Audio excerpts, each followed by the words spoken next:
Alors, bonjour Église du Flambeau.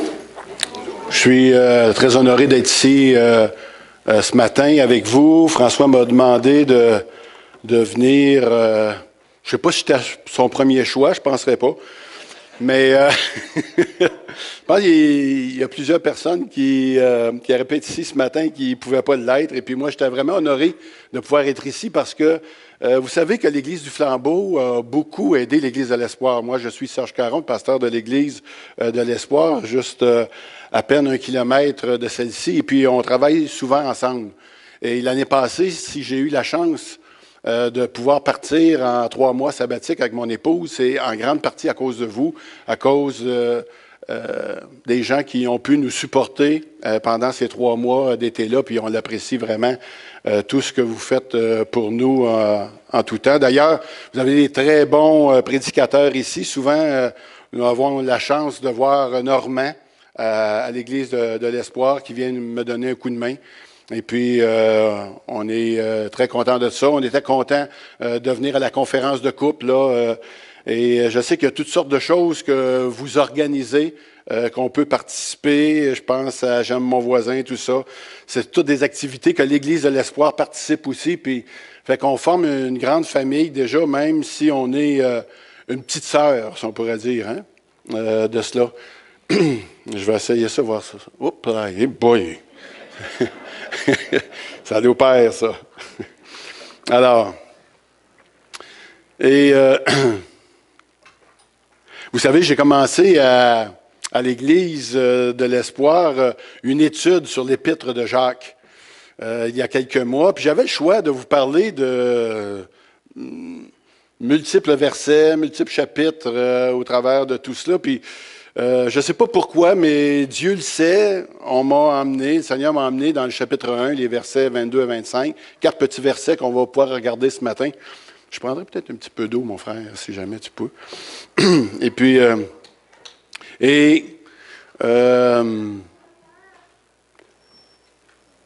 on va pouvoir regarder ensemble le titre que vous voyez ici.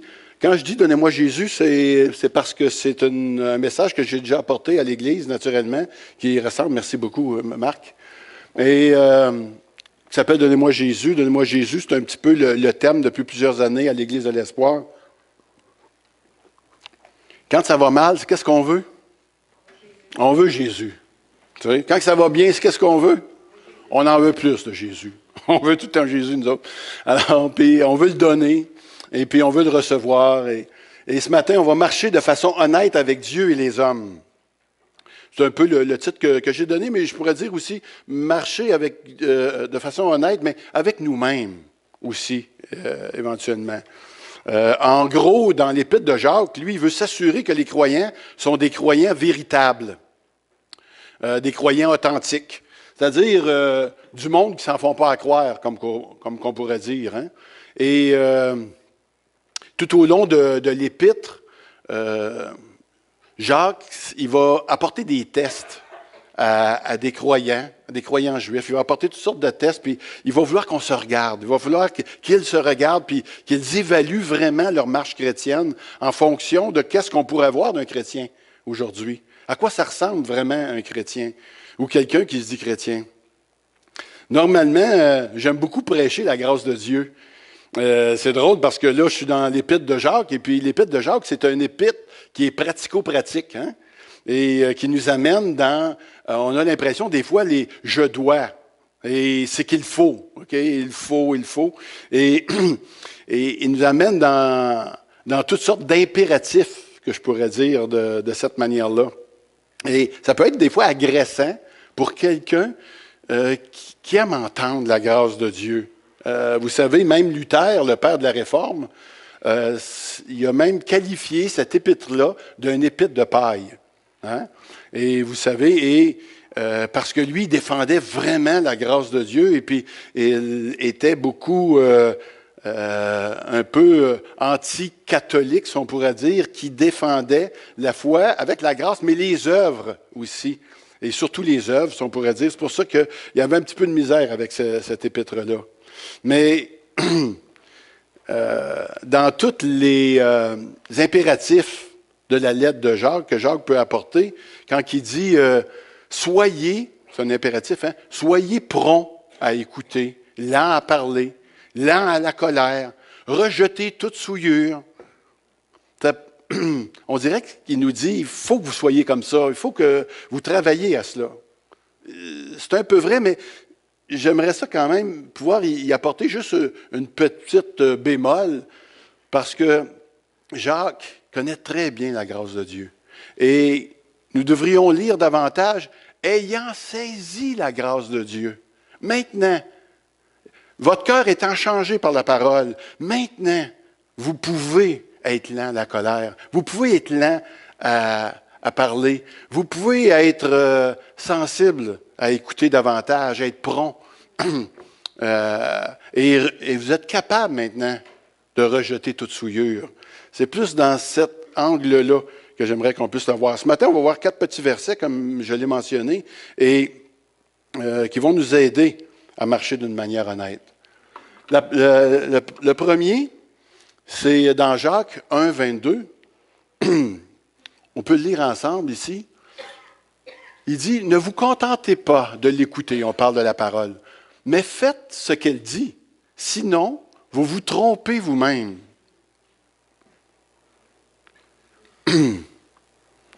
Est-ce que Jacques manquerait de grâce lorsqu'il dit à des chrétiens, pratiquez la parole? Arrêtez juste de l'écouter. N'écoutez pas seulement. Il y a des personnes qui peuvent penser que par le fait qu'ils écoutent, c'est suffisant. Mais si on ne la met pas en pratique, Jacques il dit, vous êtes sourds, vous ne l'entendez pas. Et vous vous abusez même dans des faux raisonnements, certaines versions vont dire. La parole de Dieu, c'est pas une histoire qu'on écoute pour s'endormir le soir. Si vous lisez votre Bible avant de vous endormir, c'est peut-être pas la meilleure manière. Quoique ça peut être, c'est tout le temps bon de lire la parole, mais si c'est pour vous endormir, c'est peut-être une mauvaise habitude à prendre. Vous savez, les publicités dans ce monde, ils nous manipulent d'une manière psychologique. Ils font des demi-mensonges, ils utilisent ils nous flattent dans le bon sens du poil pour qu'on puisse acheter les produits qu'ils mettent en vente, puis tout ça. Puis les publicités nous bercent, nous fascinent, utilisent nos faiblesses, la convoitise des yeux, de la chair et tout cela. Notre vanité, notre orgueil pour qu'on puisse acheter. La parole de Dieu, elle ne fait pas ça. Elle n'est pas manipulatrice. Elle ne fait pas de détour. Elle est franche, elle est directe, et même, je dirais que des fois, elle est brutale. C'est peut-être à cause de ça, je pense souvent qu'elle peut être mal accueillie, cette parole-là. Par exemple, l'apôtre Paul dit ceci. L'apôtre Jean, excusez. Celui qui croit au Fils a la vie éternelle. Celui qui ne croit pas au Fils ne verra point la vie, mais la colère de Dieu demeure sur lui. Quand il pense vraiment, ça c'est l'apôtre Jean, l'apôtre de l'amour, le gentil apôtre. Moi, je trouve qu'il ne met pas de gants blancs. Quand il nous dit cette parole-là, comme telle, le Seigneur ne demande pas à ceux qui ne sont pas des croyants de faire le ménage dans leur vie ou d'accomplir des bonnes œuvres. Ce serait de mettre la charrue un petit peu avant les bœufs, hein? C'est bien sûr. Ce qu'il veut d'abord, c'est que l'homme s'humilie devant lui et place sa foi en Jésus-Christ. Un jour, des gens qui suivaient Jésus lui ont demandé « Qu'est-ce qu'il faut faire pour accomplir les œuvres de Dieu? » Je ne sais pas s'il y en a qui se rappellent de ce que Jésus a répondu, mais il ne nous a pas dit nécessairement « J'aimerais ça que tu aides les pauvres. » C'est une bonne action quand même. J'aimerais ça que tu t'inscrives là à SAM ici les vendredis, puis que tu viennes faire ces choses-là, aider les gens. Tu sais, que tu sois une bonne mère Teresa, comme qu'on pourrait dire. Et surtout, ce que j'aimerais, c'est que tu arrêtes de faire des péchés. Là. Tu sais. C'est pas tout à fait ce que le Seigneur a répondu. Voici ce que le Seigneur a répondu. lorsqu'ils lui ont demandé « Et que devons-nous faire pour accomplir les œuvres que Dieu attend de nous? » Lui demandèrent-ils encore. Et là, le Seigneur répond « L'œuvre de Dieu, c'est que vous croyez en celui qu'il a envoyé. »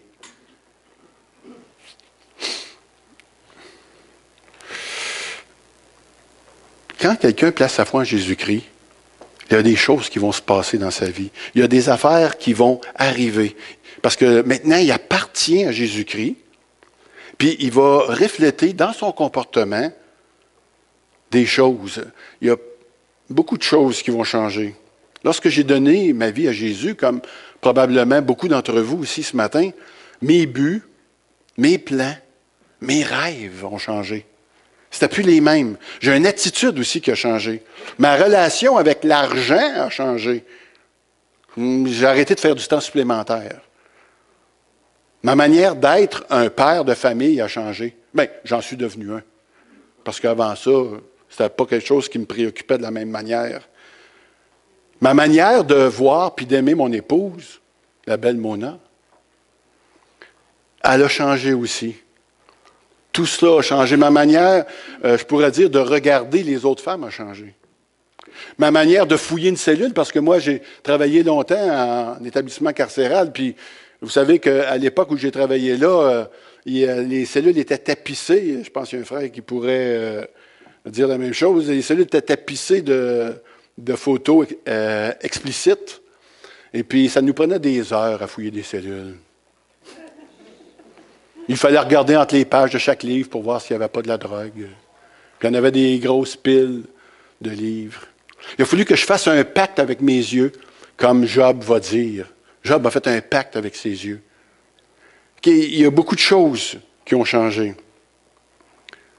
Puis à certains moments, la parole, elle va nous confronter. Tu vas devoir choisir si tu veux vraiment suivre le Seigneur. Il y a ici une histoire que vous connaissez sans doute très bien. C'est dans le livre de Matthieu, dans l'Évangile. Si tu veux être digne de moi, va vendre tes biens, distribue-le le produit de la vente aux pauvres, et tu auras un trésor dans le ciel. Puis viens et suis-moi. Quand il attendit cela, le jeune homme s'en alla tout triste, car il était très riche. C'est cette histoire de jeune homme riche ici qu'on voit.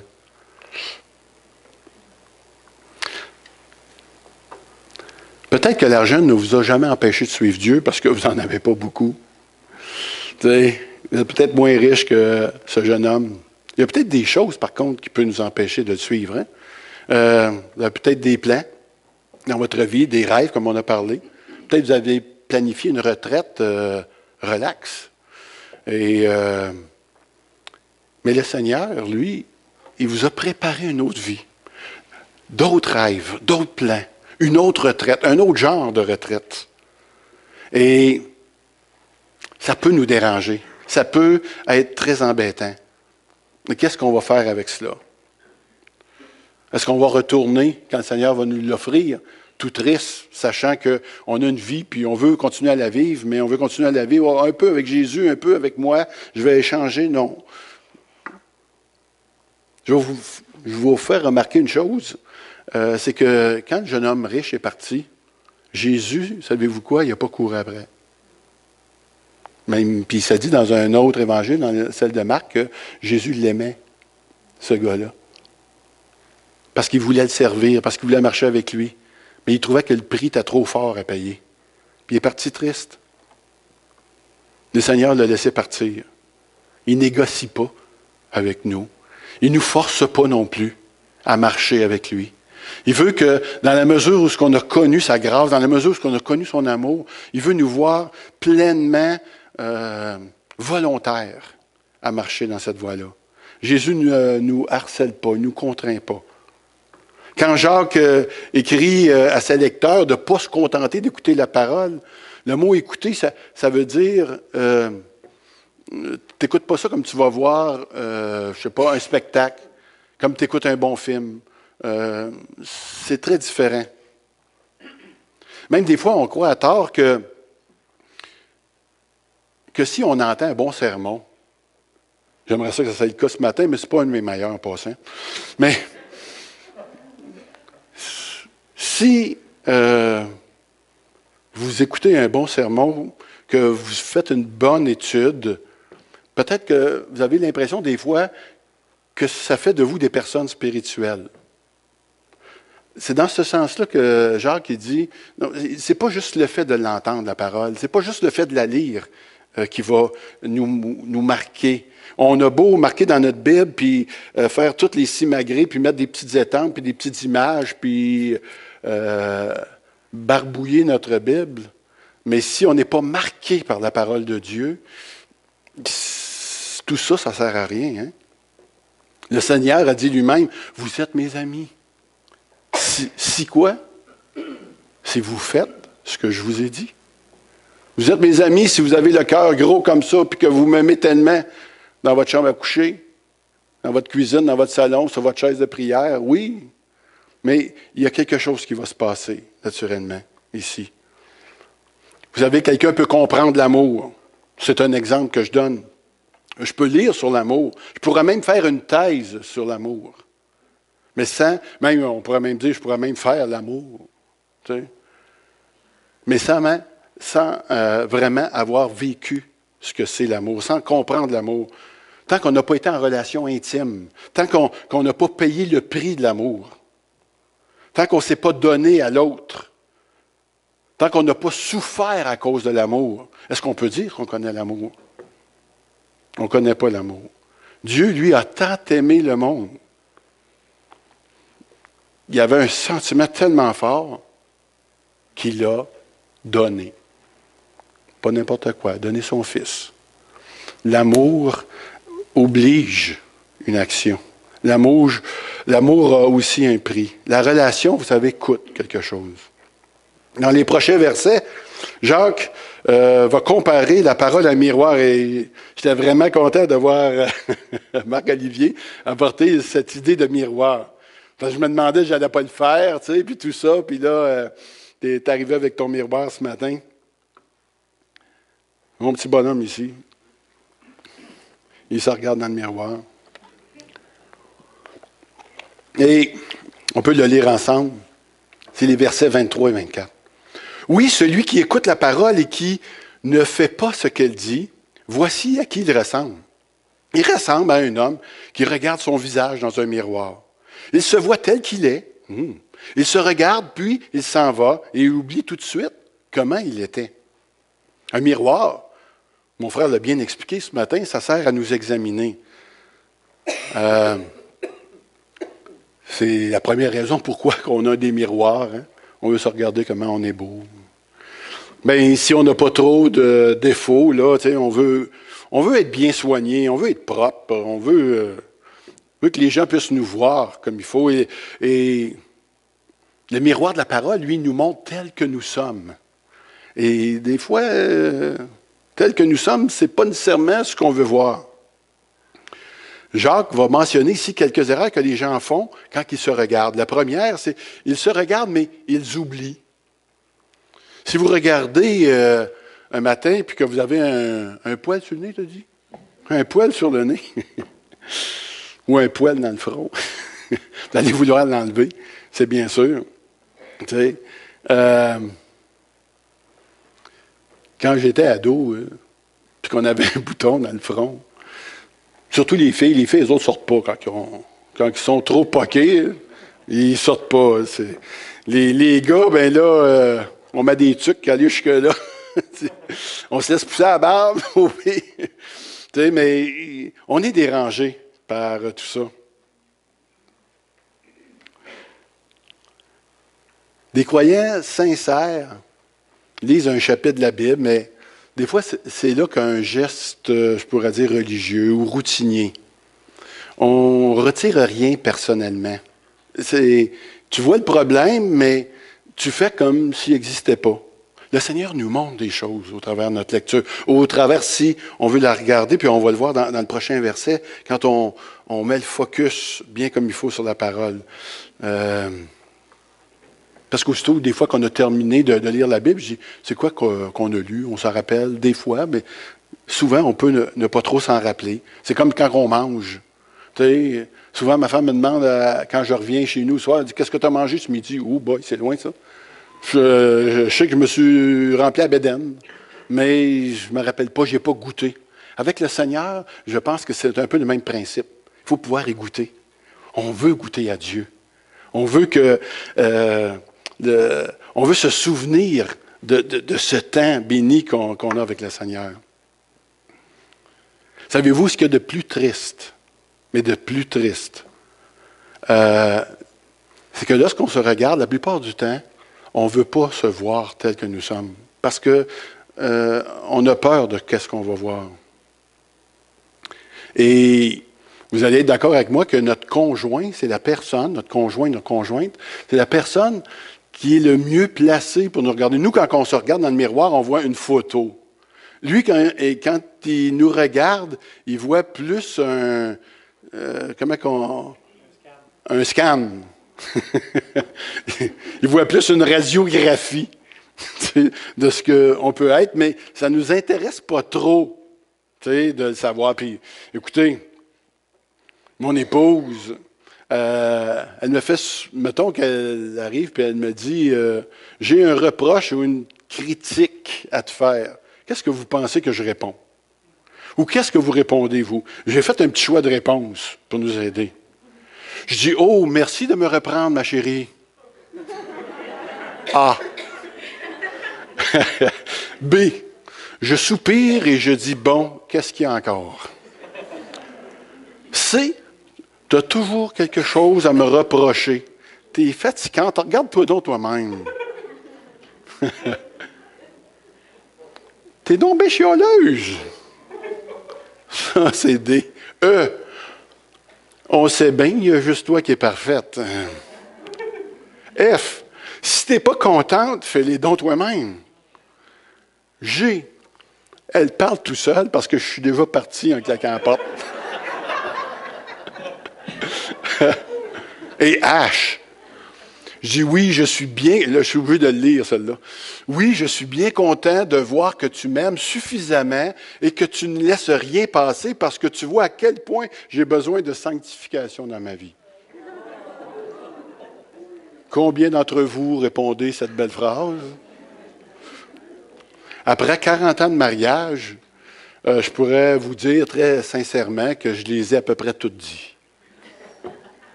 Peut-être la dernière, beaucoup moins. Mais il faut que je l'apprenne, mon âge, je vais essayer de l'apprendre.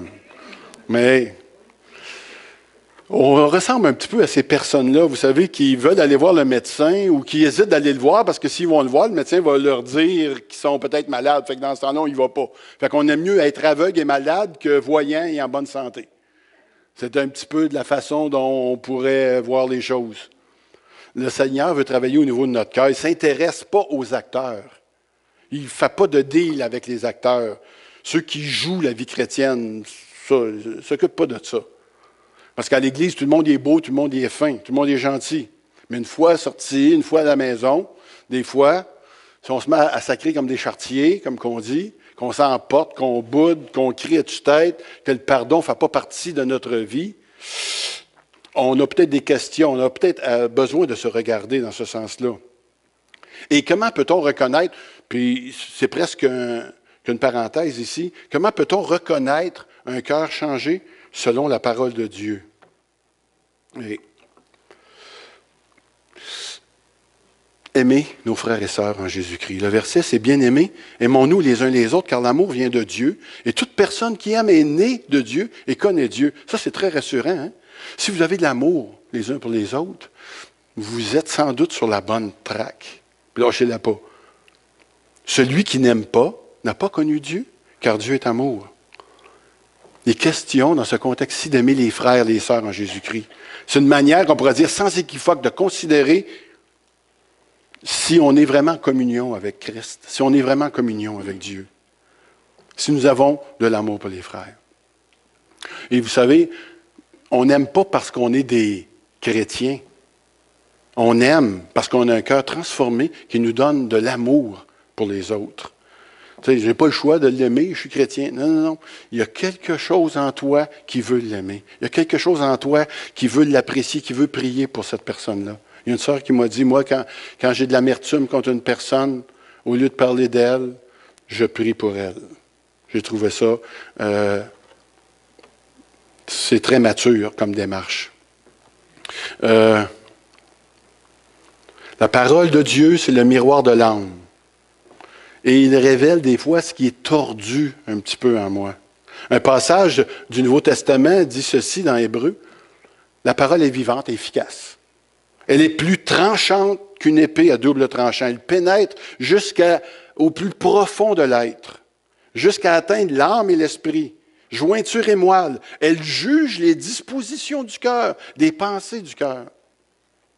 C'est ça que la parole a fait dans nos vies. C'est ça que la parole veut faire dans nos vies, dans ce sens.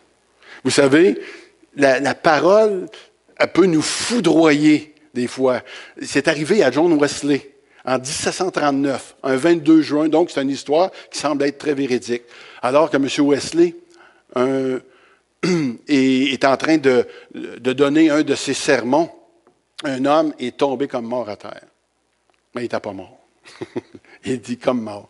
Un deuxième, ça y est arrivé. Un troisième et un quatrième, un cinquième. Il y a 5 personnes, cette journée-là, qui a été rapportée où les gens ont été foudroyés par la parole de Dieu. Et qu'est-ce qui les a fait tomber à terre? Ils se sont vus. La parole est venue les saisir. La parole est venue... On ne peut pas tomber à terre à la renverse, comme des fois on peut le voir dans différents endroits. On ne peut pas tomber à la renverse sans raconter après comment le Seigneur nous a touchés, comment il nous a montré notre cœur. Vous savez, l'apôtre Pierre, quand Jésus a rempli la barque de poissons, il dit, Simon-Pierre tomba aux genoux de Jésus. « Seigneur, éloigne-toi de moi parce que je suis un homme pécheur. » Yahoo, yahoo, du poisson! Non, non, c'est pas ça qu'il a vu. Il a dit, Seigneur, ça c'est trop. Éloigne-toi de moi. Job a dit, mon oreille t'a entendu, maintenant mes yeux t'ont vu.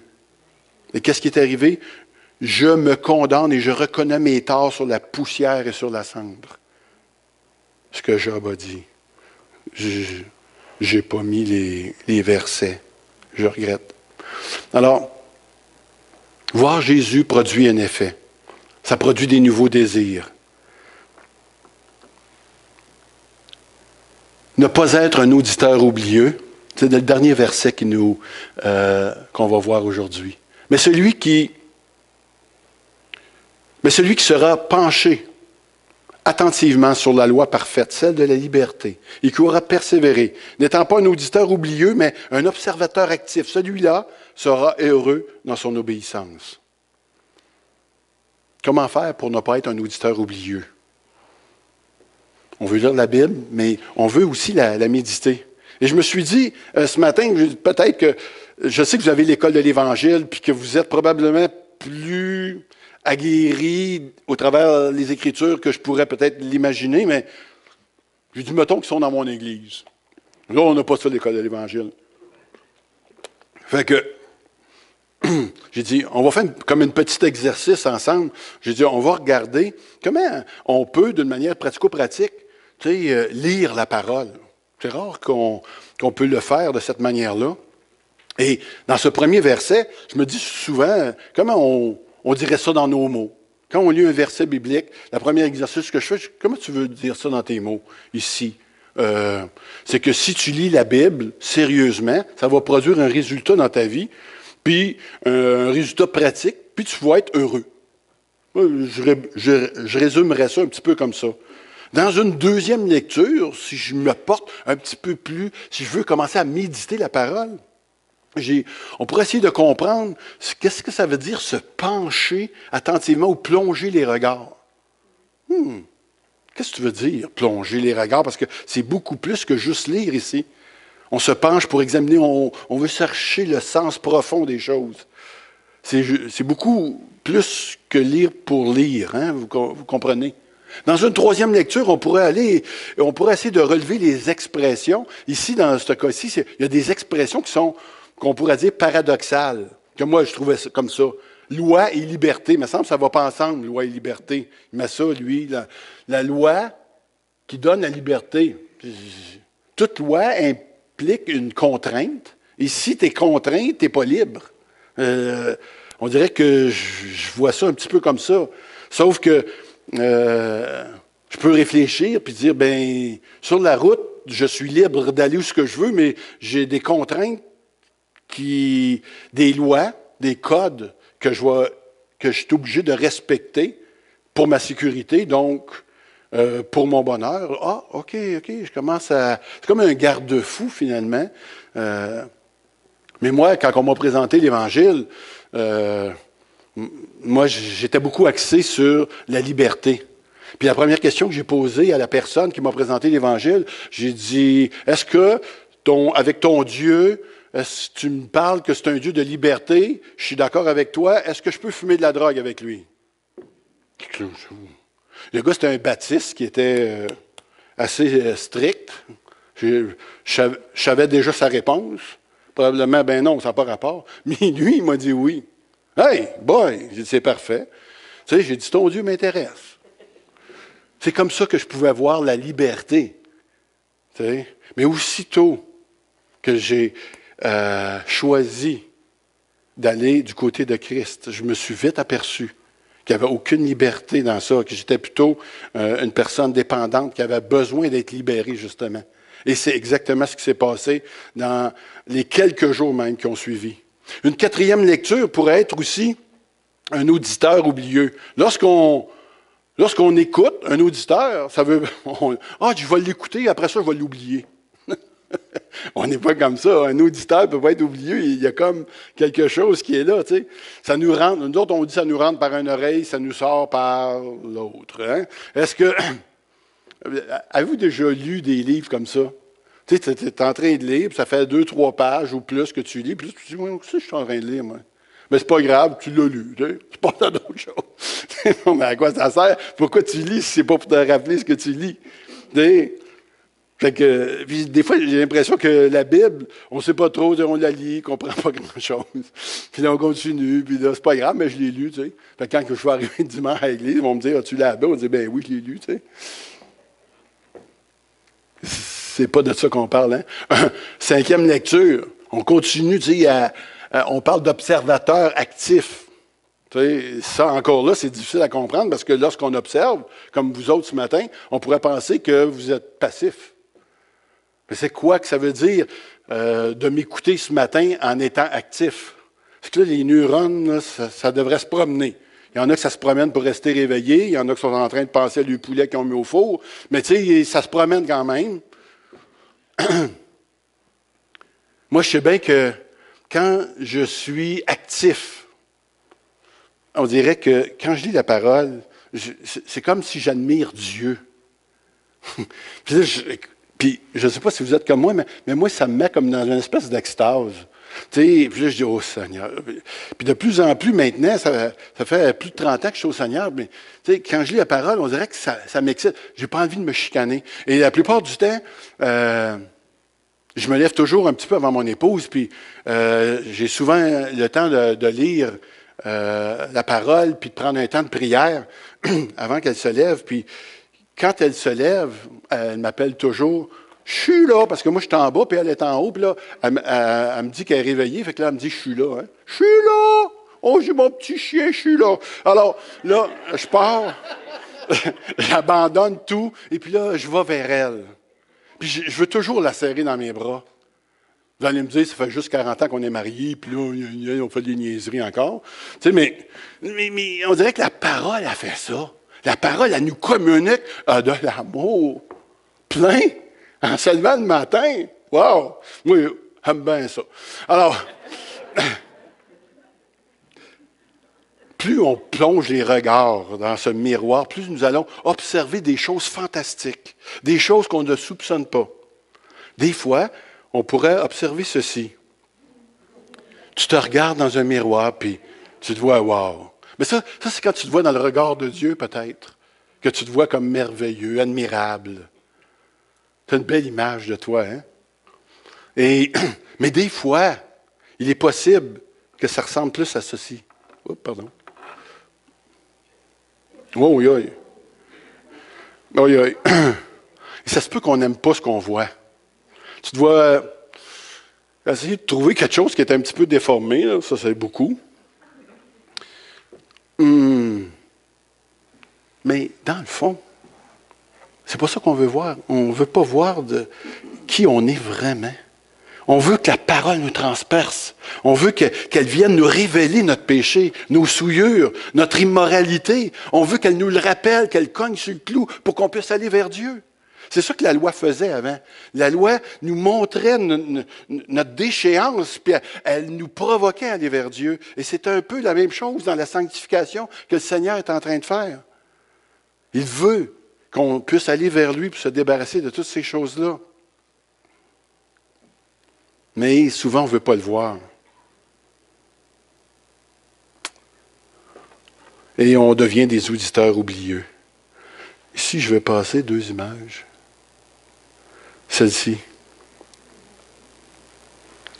On achève. J'ai une question pour vous. Ces 2 hommes peuvent-ils être des croyants? Hein? J'ai entendu des oui. J'espère que vous avez tort, mais ça se pourrait que vous ayez raison. Certaines personnes s'efforcent d'agir comme des croyants. Ils reconnaissent que l'Écriture est inspirée, qu'il est vrai. On peut les voir à l'Église. On peut les voir adorer le Seigneur de leurs lèvres. Avoir une conduite conforme, je pourrais dire même morale. Mais ils se promènent avec un pognon dans le dos. C'est dangereux d'aller à l'Église. Vous savez, beaucoup d'enfants ont perdu confiance en Dieu.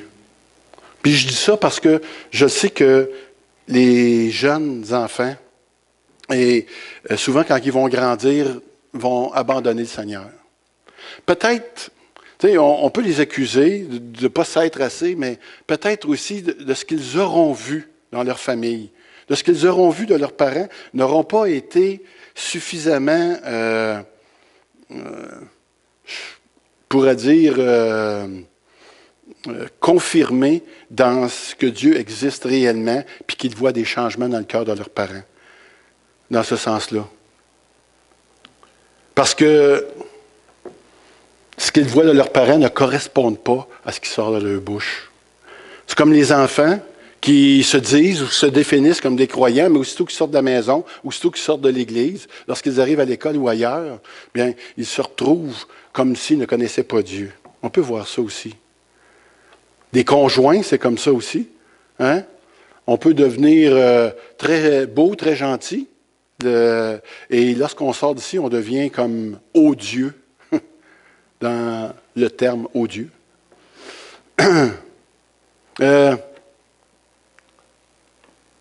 Combien de personnes ici ont déjà dit ou pensé, en regardant leur conjoint ou leur conjointe qui est impliqué dans le ministère, il dit, si les gens verraient comment tu agis ici dans la maison, je pense qu'ils t'enlèveraient ton ministère.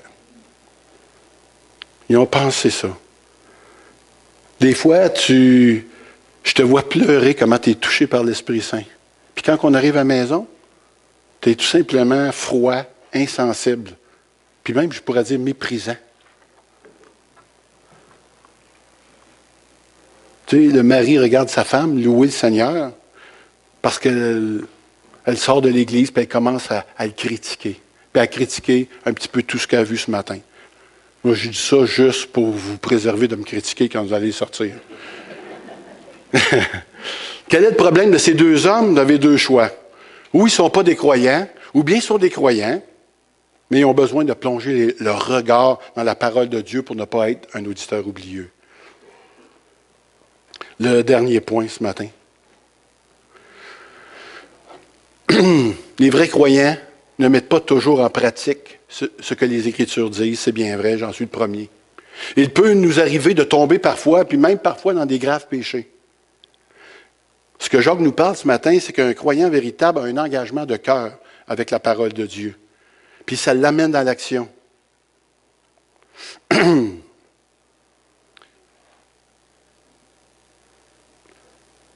J'ai entendu un témoignage cette semaine d'un homme qui m'a dit, « Écoute Serge, j'ai décidé de faire ce que tu m'as dit. Puis j'ai décidé de mettre la parole en pratique, puis j'ai juste commencé à la lire, mais de la lire de la bonne manière. Puis c'était un homme qui était dépressif, puis qui avait des gros problèmes. Puis à la fin de la semaine, à la fin d'une semaine seulement, il m'a dit, « Wow! » Il dit, je me sens différent, puis je ne sais pas pourquoi. J'ai dit, « Moi, je pense que j'ai une petite idée. » Il m'est arrivé un petit peu la même chose, puis je veux vous le raconter. Ça va prendre 1 minute. Merci de votre patience ce matin. Pendant mon 3 mois que je suis parti avec mon épouse, on a eu la chance de beaucoup lire notre parole et puis de beaucoup plus prier, parce que quand on est ensemble, moi puis Mona, on s'excite à se partager l'Évangile, puis à se prêcher l'Évangile l'un puis l'autre. Et pendant 3 mois, on s'est payé à la traite. Puis avant de partir, j'étais malade, j'avais la vésicule biliaire vraiment en problème. Puis ça m'a donné des maux de dos.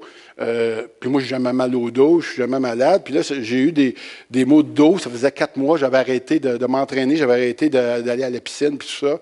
J'avais de la misère à porter des choses, puis je savais pas ce qu'il y avait, mais tu sais, je me suis dit, oh, c'est pas grave, tu sais, il y a d'autres choses dans la vie. Puis une fois, Mona, pendant qu'on était en vacances, elle m'a dit, Serge, je vois que tu étais vraiment en douleur, tu devrais prendre 2 Advil. Moi, j'ai jamais pris des Advil. Gloire au Seigneur, merci beaucoup, Seigneur, pour ça. Mais là, j'ai dit, ben, on a des Advil. Le gars fait 4 mois qu'il a de la misère. Là, tu vas me donner 2 Advil. T'sais. Fait que je prends les 2 Advil. Le lendemain matin, je suis complètement guéri. J'ai plus rien. J'étais allé à la piscine, je ne le croyais pas. J'étais allé à la piscine, j'allais faire des longueurs. Puis j'avais plus mal dans le dos, plus mal à la Fait que gloire à Dieu aux Advil. Oui, j'ai pensé que c'était à cause de la parole de Dieu. Il n'y a pas eu personne qui est venu mettre les mains sur moi, qui ont prié pour moi, qui ont fait des chabachas. Rien. La parole de Dieu. Je n'ai même pas prié pour ça. Mon a prié pour ça, mon a prié pour tout. Elle a prié pour qu'il fasse beau. Mais, tu sais, mais je n'ai même pas prié pour ça. Le Seigneur m'a complètement. Puis moi, j'ai une petite foi au point où ce que je pense que c'est à cause de sa parole. À cause qu'on plonge les regards, qu'on prend soin, on veut le connaître, au-delà de tout ce qui nous arrive. Et les bénédictions, par la grâce de Dieu, peuvent arriver comme ça, de temps en temps. Et je suis allé voir le médecin, parce que j'avais pris rendez-vous avec le médecin. Le médecin a tout passé des tests en passant. Il m'a passé un scan. Et j'avais absolument rien. Il m'était lamenté 4 mois pour rien. Non, non. Le Seigneur m'avait vraiment guéri. Alors, je vais demander aux musiciens de s'approcher. Celui qui sera penché attentivement sur la loi parfaite, celle de la liberté, et qui aura persévéré, on n'en a pas parlé de celui-là, n'étant pas un auditeur oublieux, mais un observateur actif, on peut remonter la toile, celui-là sera heureux, heureux dans son obéissance. Le croyez-vous? Le croyons-nous? Je vais te laisser finir avec la prière.